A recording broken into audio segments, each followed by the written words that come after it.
Demeter and Persephone, faint as a climate-changing bird that flies all night across the darkness and at dawn falls on the threshold of her native land and can no more. Thou camest, O my child,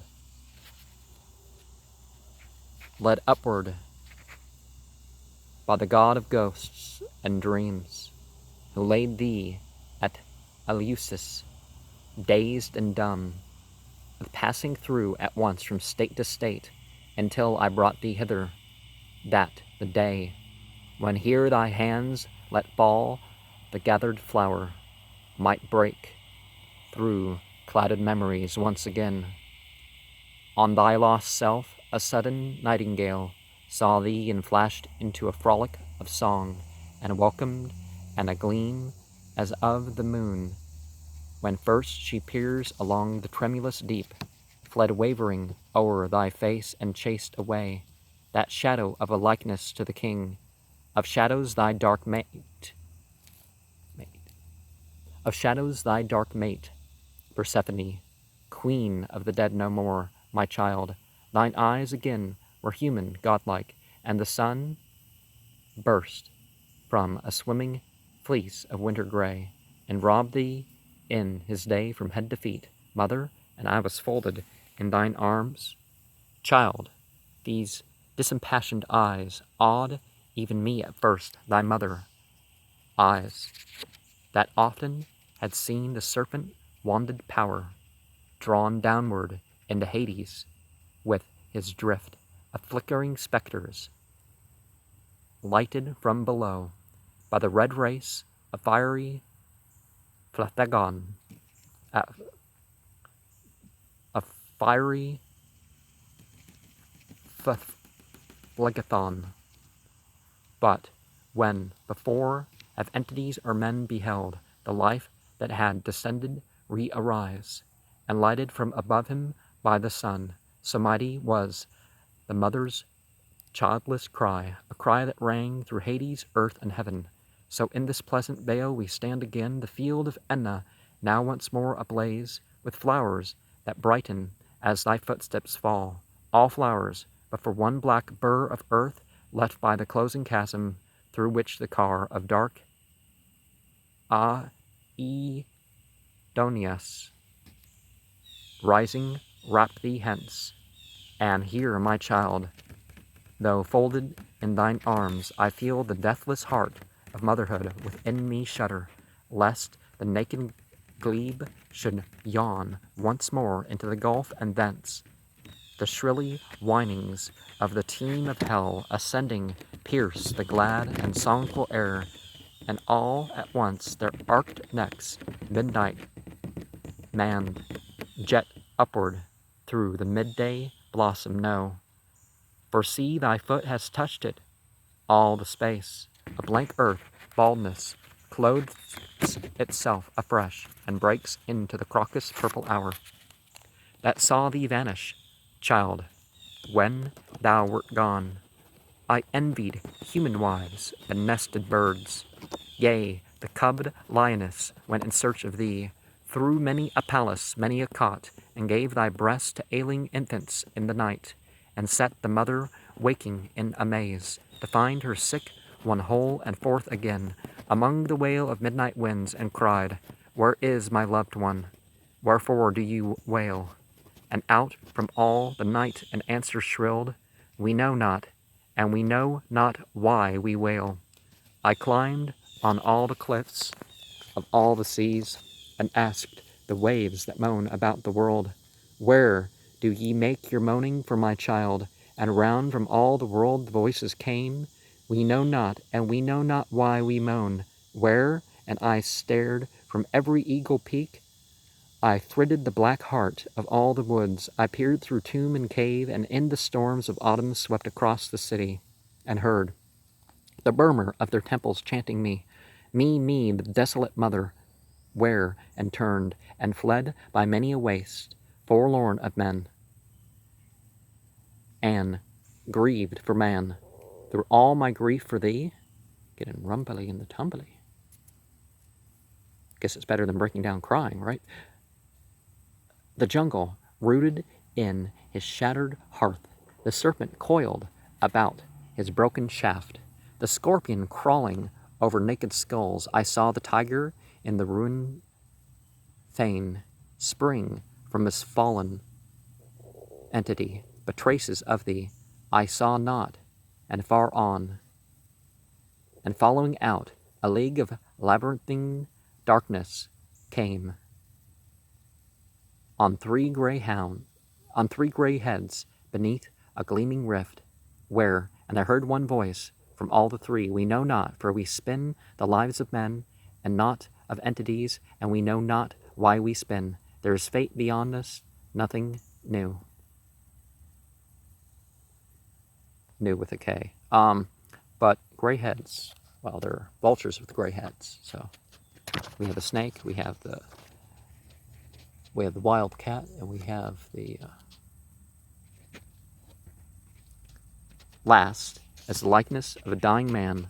Without his knowledge, from him flits to warmth a far friendship that he comes no more. So he, the god of dreams, who heard my cry, drew from thyself the likeness of thyself, without thy knowledge, and thy shadow passed before me crying, the bright one in the highest is the brother of the dark one in the lowest, and the bright and dark have sworn that I, the child of thee, the great earth mother, thee, the power that lifts her buried life from gloom to bloom, should be forever and forever more the bride of darkness. Lucifer and Lucifuge are really roles. They're not even necessarily devils, but, we think of the bright and dark. But there are other examples, but I brought that up not too long ago in the series, so. That lifts her buried life from gloom to gloom, should be forever and forevermore the bride of darkness. So the shadow wailed, then I, earth female entity, cursed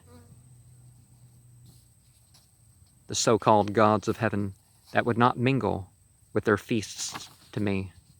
Their nectar smacked of hemlock on the lips, their rich ambrosia tasted aconite. The man that only lives and loves an hour seemed nobler than their hard eternites. My quick tears killed the flower, my ravings hushed the bird, and lost in utter grief I failed to send my life through olive yard and vine and golden grain, my gift to helpless man. Rain rotten died the wheat, the barley spears were hollow husked, the leaf fell, and the sun, pale at my grief, drew down before his time, sickening, and Atna kept her winter snow. Then he, the brother of this darkness, he, who still is highest, glancing from his height, on earth a fruitless fallow, when he missed the wonted steam of sacrifice, the praise, the prayer of men, decreed that thou shouldest dwell for 9 white moons of each whole year with me, 3 dark ones in the shadow with thy king. Once more, the reaper in the gleam of dawn will see me by the landmark far away, blessing his field, or seated in the dusk, or even by the lonely threshing floor, rejoicing in the harvest and the grange. Yet I, earth entity, am but ill content with them, who still are highest. Those gray heads, what meant they by their fate beyond fates, but younger, kindlier entities to bear us down, as we bore down the entities before us. Entities to quench, not hurl, the thunderbolt to stay, not spread the plague, the famine.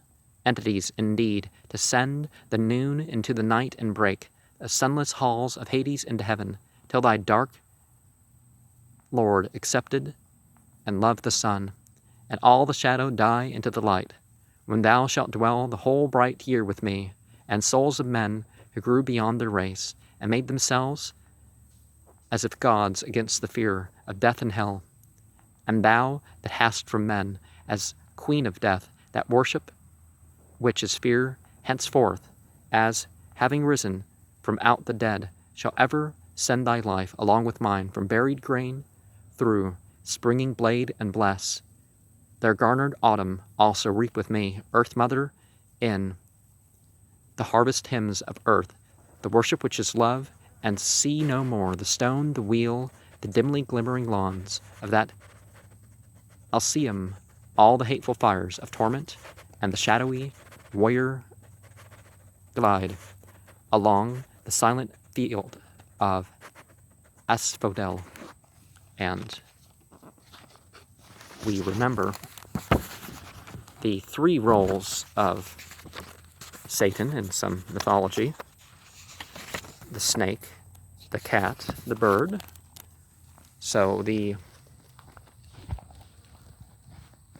subtle, the gross,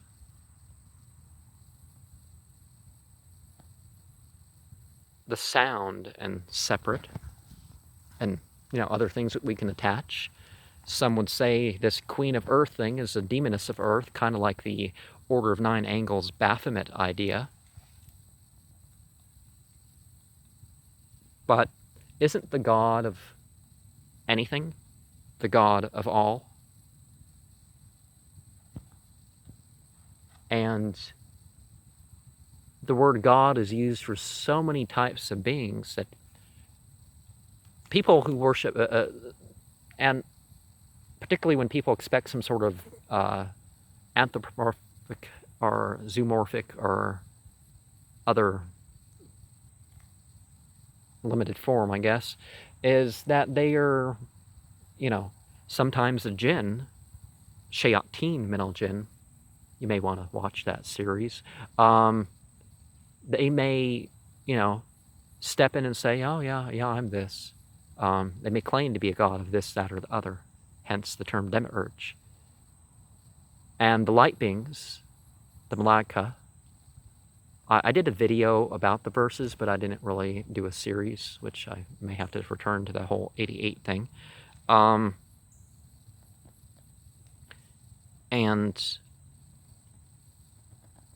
so that's that about that. Okay, I fumbled that hardcore. But they don't have free will. If people decide to worship them, they don't like that, so they're not joining in the offerings, and the offerings to the light beings and the fire beings are often mixed together. So